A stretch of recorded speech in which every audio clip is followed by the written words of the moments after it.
Well, would you look who's here? Looks like it's going to be a day to remember. Guys, look who the sea washed up! Ahoy there, traveler! So Captain really did invite you to join the homecoming celebration. Hey, I heard that you took care of another crisis while you were in Inazuma. Are the rumors true? That's what I heard, too.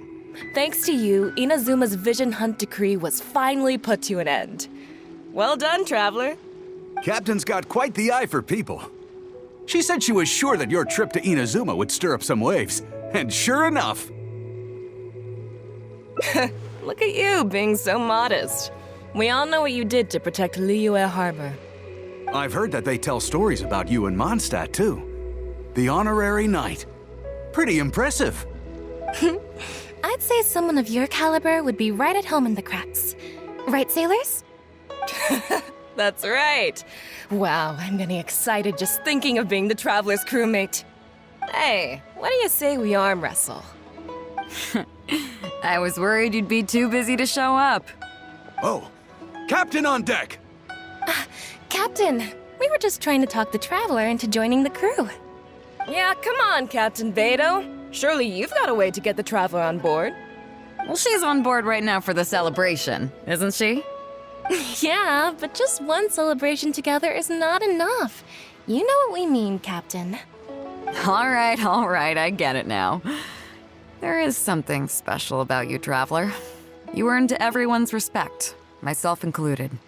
So it goes without saying that the Crux would be honored to have a crew member such as yourself. No doubt about that. But then again, a hero like yourself doesn't just set off on a journey without some bigger purpose in mind. So should a hero really drop what they're doing just to spend day after day drifting at sea with us? Well, if that were the case, then the Crux, known for always moving forward to the next horizon, would instead be holding someone back. Right. I guess we didn't think that part through. Remember, rather than seeking out strong members to join us, you should be focusing on making yourselves the strongest that you can be. If we are powerful, they will come to us. Isn't that why everyone here chose to come aboard in the first place? Yes, a strong sailor is always looking for a sturdy ship. I guess I almost forgot the first lesson you ever taught me. Thanks for the reminder, Captain. Just be sure you all keep that in mind. Now, there's no more need to hound the Traveler, as you were. The Traveler and I have something to discuss. I'm glad you came. Welcome back aboard.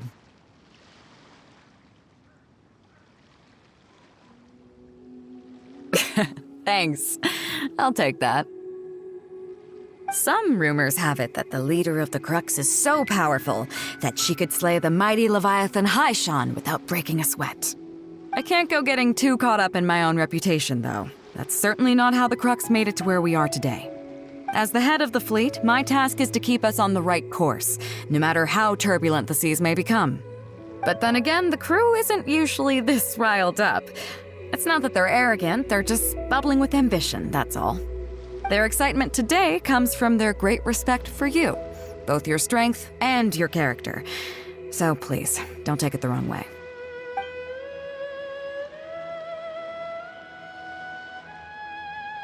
Oh, is that so? Well, it just so happens that we're doing some recruitment and training for new crew members while we're back. It'll be a first-rate chance to learn the life of a sailor. Since you're interested, why don't you come along and experience a sailor's life firsthand? I'm curious to see if you'll take the sea by storm in the same way you have on land. Nice. Come with me. Let's see how big of a splash you can manage. Chief Mate Juza's breaking in the newcomers, but I think we can spare you the tedium of that. After this, the new crew members will be arranged into 2 teams for more specialized training, according to their own aptitudes and the needs of the fleet. One team will learn comprehensive survival skills, including maritime emergency rescue, marine meteorology, psychological counseling, and so on. They will serve as the support team for the fleet, ensuring safe navigation. That's why we call them the Shield of the Crux. That's right. you catch on quick. As one might expect, we call the other team the Spear of the Crux, because they'll be learning about naval warfare. They'll make up the armed portion of our crew. Also, they're responsible for handling the fleet's cargo deals. So, what do you think? Which team is for you?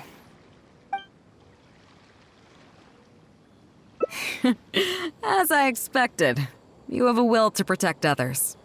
There are two main subjects that the Shield of the Crux focuses on: survival knowledge and entertainment. As I was saying earlier, survival knowledge includes prevention of injuries and diseases at sea, navigation and cartography, basic meteorology, etc. You can go learn about these skills from Yinxing, Huixing, and Liushi. They're all seasoned hands in their respective fields. Each sailor has their own strengths and weaknesses. I'm no rookie, of course, but you shouldn't underestimate the knowledge of the crew. If there's anything I'm most proud of in the fleet, it's my people.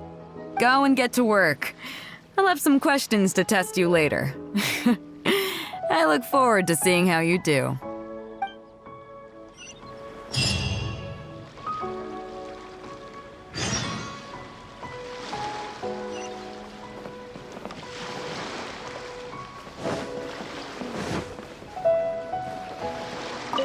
Hello, traveler.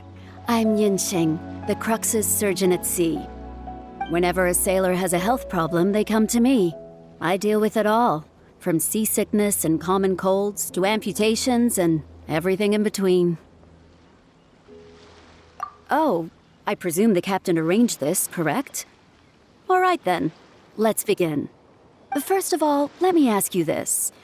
What do you think is the biggest danger that all new crew members face? That can certainly be a problem at sea, but it's not the biggest danger. The most dangerous thing for a newcomer is to underestimate the dangers of life at sea. Oh, I have seen many new crew members who see themselves as young and fighting fit and have no regard for safety. They think that since they are tough enough to look after themselves on land, they'll be fine at sea as well. Those are the ones that always end up in the sick bay. Everyone should know that being a sailor, especially on a long voyage, is a brutal job in an unforgiving environment. We have to face malnutrition when we're short on supplies, all kinds of injuries and diseases that the harsh ocean weather can bring, and even the psychological problems that can arise due to isolation and the lack of entertainment.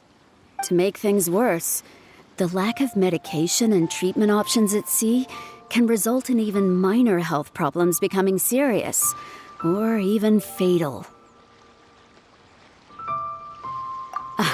Oh, you probably thought I was joking, right? Well, that's not surprising. Most newcomers think the same way.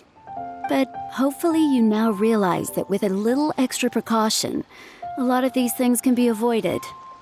Well, I think that's enough for you to think over for now. Is there anything else you would like to know?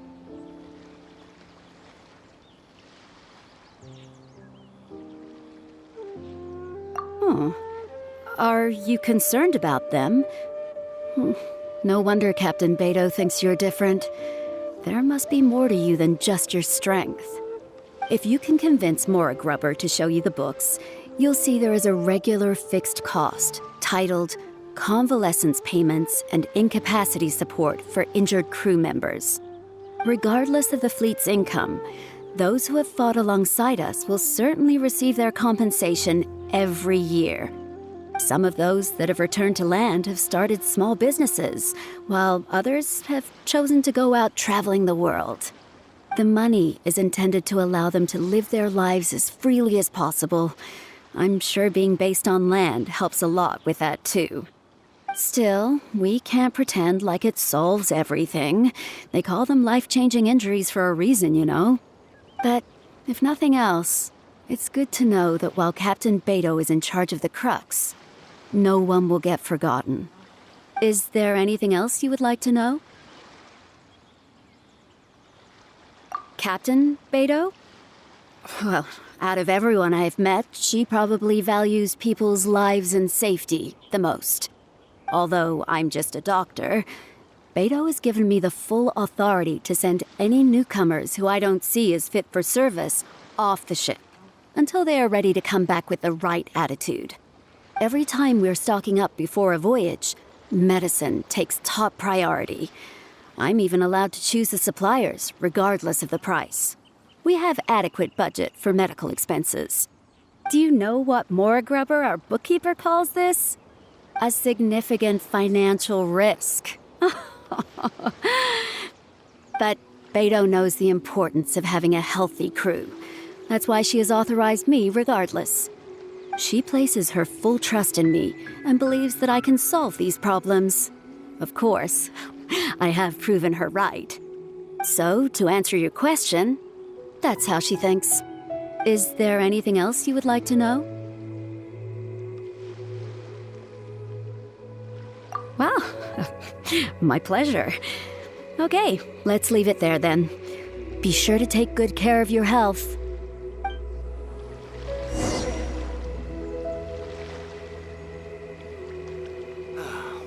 The waves are as calm as always.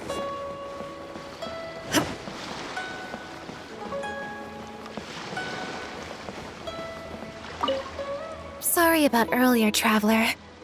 We were so caught up on getting you to join the fleet that we didn't notice we were going a little overboard. Good thing the captain stepped in. Oh! Well, in that case, you have come to the right person. I'm not just blowing smoke. You're looking at the most talented navigator in Liyue Harbor. I'll start by introducing some chart reading essentials for new sailors. Feel free to interrupt if you have any questions. Let's start with what to look for when you get a set of complicated charts. First, you should always look at any indicated shorelines, islands or reefs, water depths, hydrological conditions, and other hazards. With these features in mind, you can answer the basic question of, can I chart a safe course through this area? Visually, nautical charts are a little unique. Unlike land maps, most charts do not have a fixed scale, which means that it can be hard to precisely determine the exact distance between 2 points.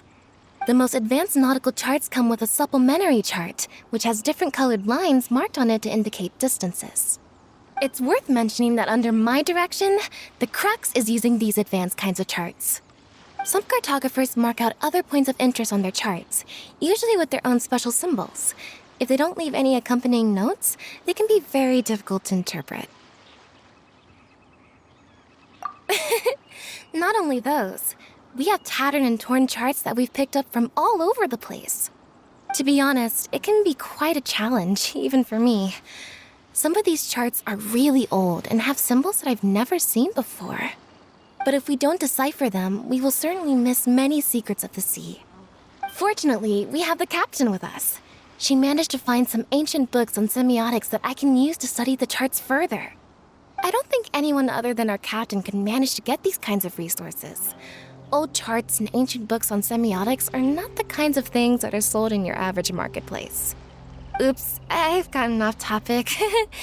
Well, that just about covers the basics of chart reading. Is there anything else you would like to know, Traveler?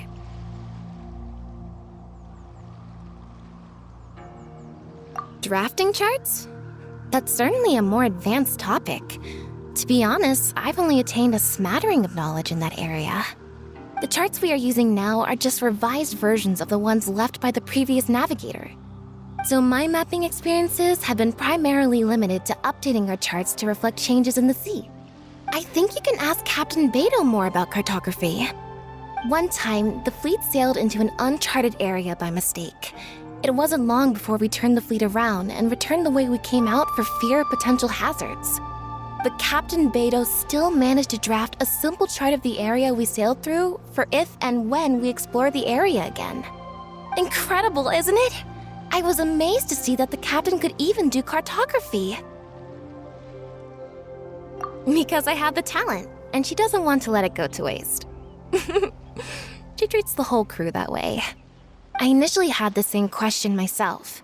After all, in many fleets, the captain also works as a navigator. I couldn't understand her reasoning at the time, so I asked her. She just laughed and told me to wise up, saying that even Rex Lapis never fights alone. She wants everyone on board to master their role, so that the crux is not floating on her alone. That way, if the day ever comes when she's no longer with the fleet, we will still be able to sail onward without her. Captain Bэй Dou may seem aloof and even act careless sometimes, but the truth is that she's very considerate of everyone on board. Is there anything else you would like to know, Traveler? My pleasure. A friend of Captain Bэй Dou is a friend of mine.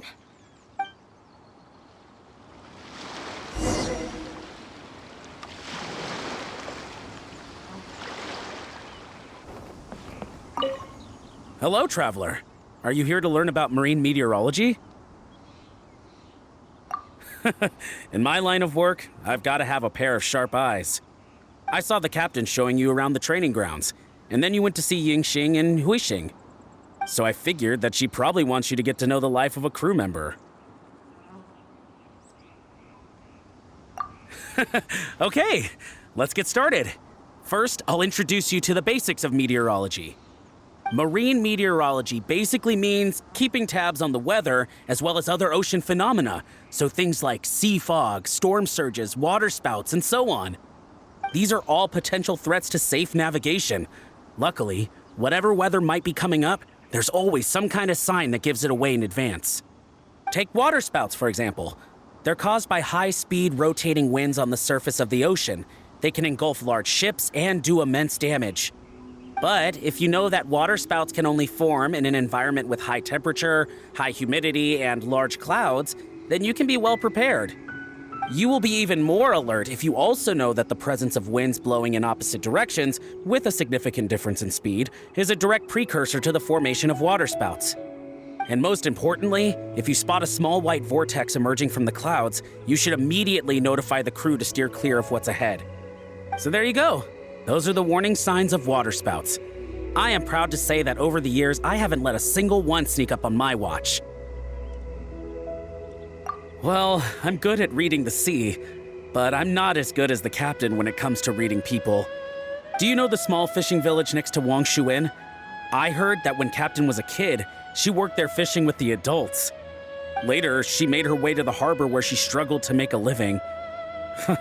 Managing to survive in an environment like that as a kid is solid proof of the captain's capabilities.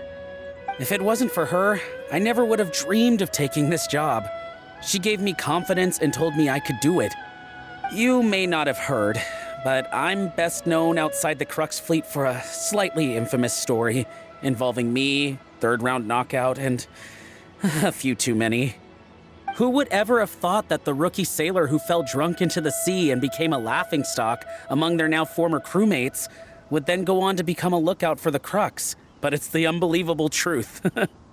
It proves that having skills alone is not enough. You need someone like the captain who is a good judge of character.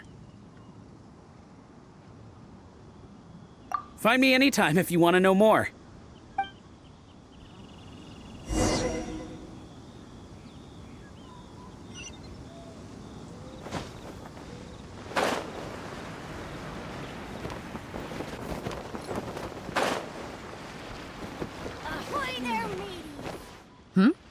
So you've already finished talking to the crew, huh? I thought it would take you a while longer. So, what did you think?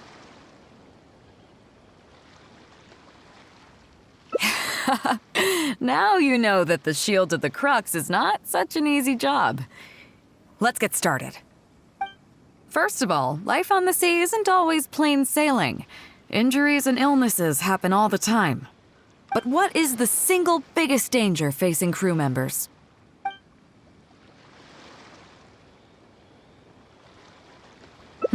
Is that your final answer? All right, on to the second question. As you've just learned, the fleet plots its route using nautical charts. The charts used by the Crux have additional charts attached. The supplementary chart has lots of lines in various colors for added reference. What is the purpose of these lines?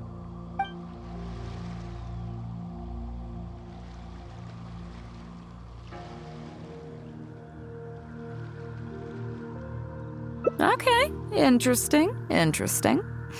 Now, last question. On longer voyages, we have to be especially careful to avoid certain weather hazards that pose a threat to the integrity of the ship and the lives of the crew. For example, water spouts. So my question is, how can we reliably predict water spouts so we can avoid them?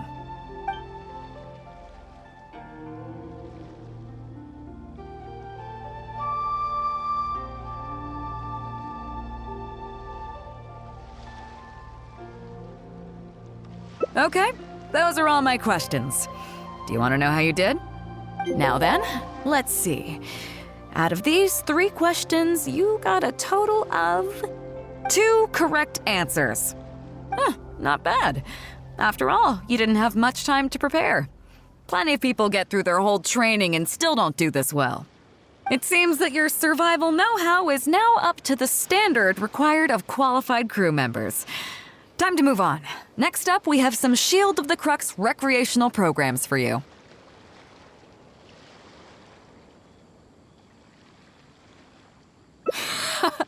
Don't worry, all our recreational activities are respectable and, above board. You need to realize that being out at sea might be fun for the first few days while everything's new, but before too long, looking at the same old sea every day and being so isolated from everything can really cause people to struggle mentally. That is why regular recreational activities are an absolute necessity. We offer a lot of fun courses for our newcomer training, including fishing, photography, chess. Oh, and thanks to Kazuha, these days we also offer poetry and music appreciation, as well as communal wind listening. Each newcomer has to participate in at least one, so that they've got some way of keeping themselves occupied at sea further down the line. Of course, if you'd prefer wrestling sea monsters with your bare hands, that can be arranged. Well, for today at least, let's stick to the training schedule drawn up by Juza. If I remember correctly, it should be photography today. Come on, I'll show you. Listen up, everyone can go back and call it a day. The photography session has been postponed. What's going on here, Juza? Oh, Captain, there you are. Well, Captain, the photography teacher just sent word saying that she's fallen ill and doesn't want to risk coming in case she keels over in class. I see. That's quite unfortunate. Oh? Quite the multi-talented one, aren't you? In that case, why don't you help us out and lead the class today? Yeah, unfortunately, the original teacher canceled at short notice, so there's no time to schedule anything else instead. It would be great if the Traveler could step in as the teacher for the day. It's up to you, Traveler. Great, it's settled then. Juza, let's muster everyone over here to meet the new teacher. Yes, Captain.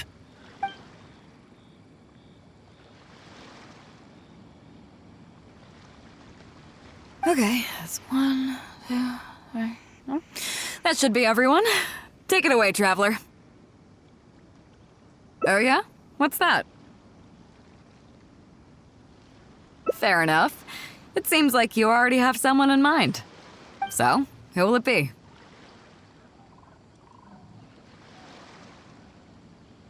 Me? Well, we could do that, or...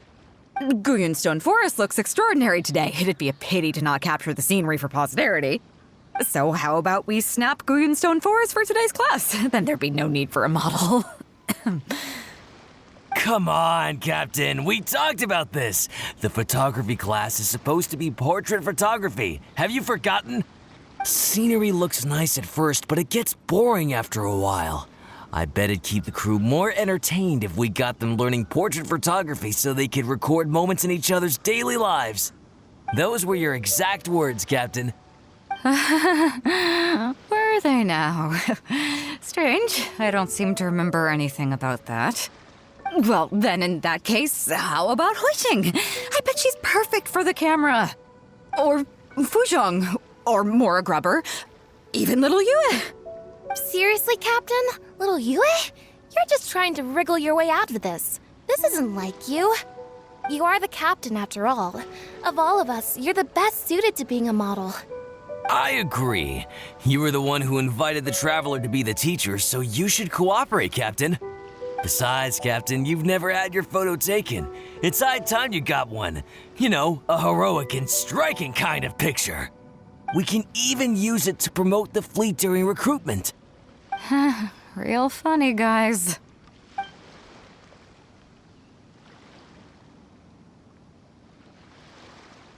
Well, if you say so. I'm not one to spoil the fun.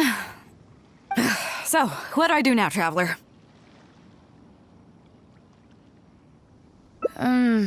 Like this? You're kidding, right?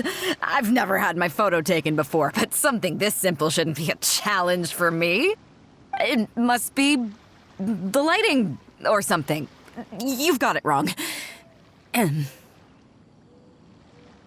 I never said that. You mean go somewhere else, then bring the final photo back as teaching material? Sounds good to me. That's a good idea, isn't it, guys?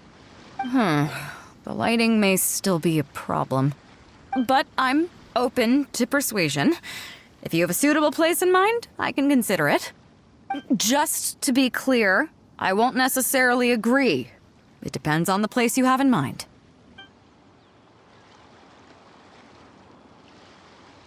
The fishing village near Wangshu Inn?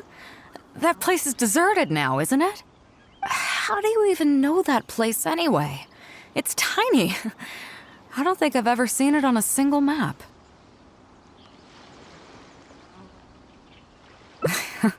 Treasure? There?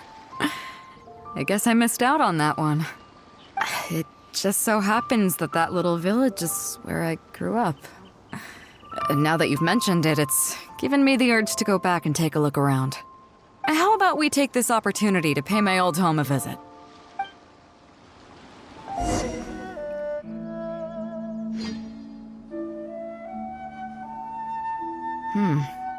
It's certainly seen better days. It was never that impressive, but at least back in the day, it was a lively village and home to several families. I wonder how long these last few old houses will remain standing. Nothing as dramatic as you might think. A few small incidents occurred, and then people began to leave. Come on, let's take a walk around. People used to call this place Downriver because the villagers apparently moved here from a place called Upriver. With them, they brought their knowledge of fishing, which had been passed down from generation to generation.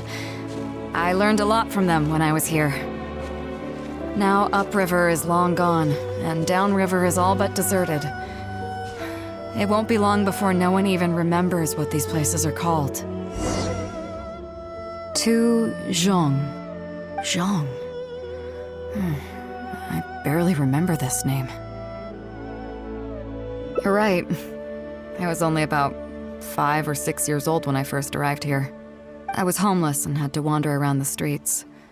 I remember finally managing to find half a rice bun, but then a stray dog jumped out and snatched it away from me. Half a rice bun was not something I was willing to give up so easily at the time, so I chased it all the way to this neighborhood. Then a few fishermen saw us running and stopped me.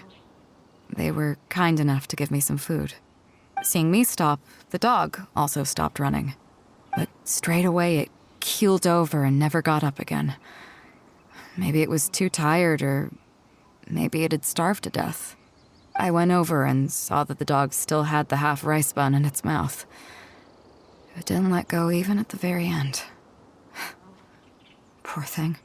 Had I known the dog was so weak, I would have let it take that half rice bun. I could tell they were wary of me at first. I was the dirty little kid who had just chased a dog to death over some scraps of food. But I got lucky. The village chief took pity on me and brought me to their home. That's how I ended up staying here.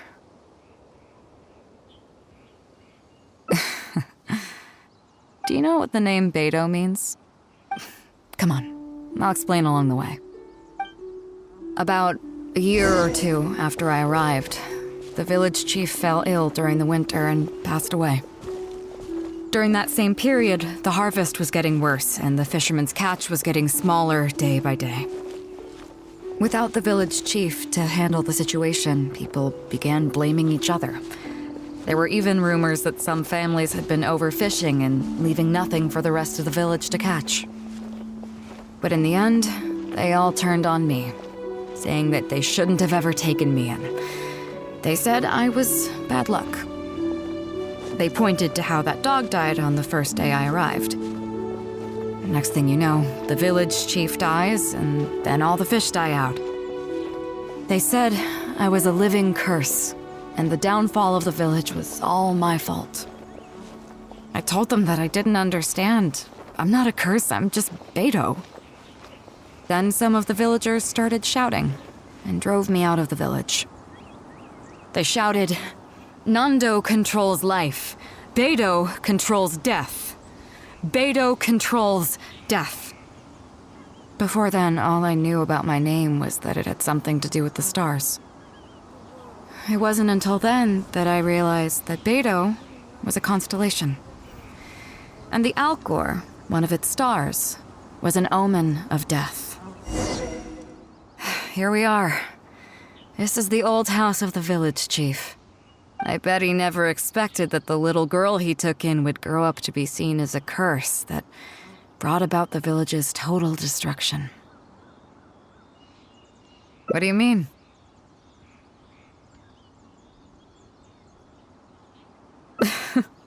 Is that all?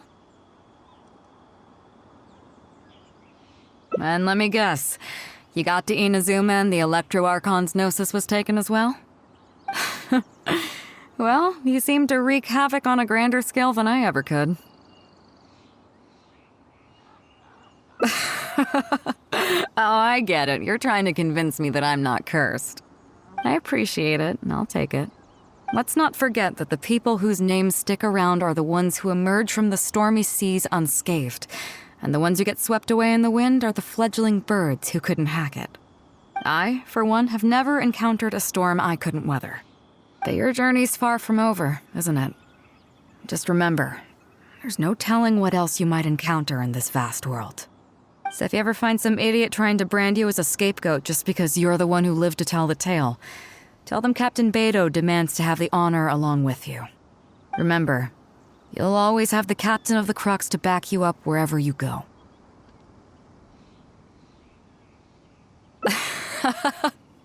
Two cursed scapegoats banding together for survival. Sounds like a recipe for disaster, but at the same time, I kinda dig it. I'm lucky to have a friend like you. Okay, it's time to get back to our photography. Right, teacher? Come on, let's not waste any time. Get it done while you can before I change my mind. So, do I need to strike a pose?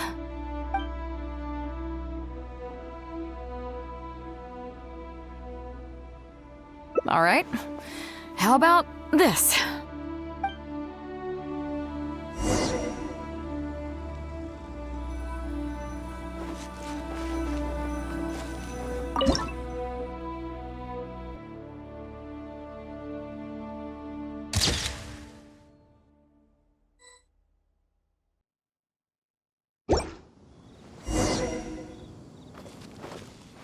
So, is it done yet? Please don't tell me that it looks weird. Show me.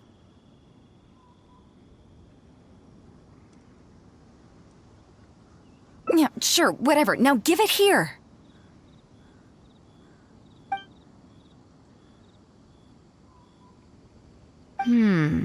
Yes. I see. All right. On behalf of the Crux, thank you very much for your photography class today. You've been an excellent teacher, and I couldn't be more satisfied. Now, as captain of the Crux, I am exercising my official right to requisition this photograph for future promotion and recruitment purposes. So I'm afraid I'll be holding on to this. That's fine with you, though, right?